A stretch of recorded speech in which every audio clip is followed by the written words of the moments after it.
Hello everyone, আসসালামু আলাইকুম। Welcome to another new blog. আজকের ব্লগটা অনেক বেশি স্পেশাল, কারণ আজকে আমরা যাচ্ছি গাজীপুরের ময়রানে, গাজীপুরের বিখ্যাত কালো ভুনা খেতে। So let's go. গাড়ি দিয়ে রওনা দিলাম ময়রান কালোবোনার উদ্দেশ্যে। বছরের পর বছর ধরে গাজীপুরের মানুষের ভরসার ঠিকানা এখানকার কালোবোনা।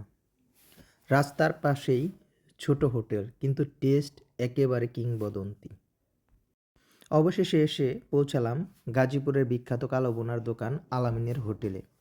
গাজীপুরের ব্যস্ততম ময়রান এলাকায় আসলে এক অন্যরকম খাবারের ঘ্রাণ। দূর থেকে বেশি আসে কালোবোনার সেই বিখ্যাত সুবাস। আজ আপনাদের দেখাবো গাজীপুর ময়রানের সবচেয়ে জনপ্রিয় কালোবোনার আসল গল্প। আলামিনের হোটেলেই ঢুকলেই চোখে পড়বে ভিতরের অনেক সুন্দর পরিবেশ, চেয়ারগুলো অনেক সাজানো গোছানো, স্টাফদের ব্যবহারও অনেক ভালো। ধীরে ধীরে কম আঁচড়ে ঘন্টার পর ঘন্টা রান্না করা হয় এই কালোবোনা।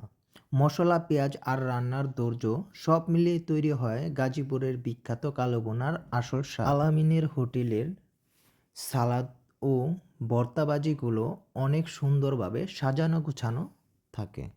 আলামিনের হোটেলের ৩০০ টাকা প্যাকেজের মধ্যে পেয়ে যাবেন গরম ভাতের সাথে সালাদ, আলু ভর্তা, ভাজি আর ঐতিহ্যবাহী কালোবোনা।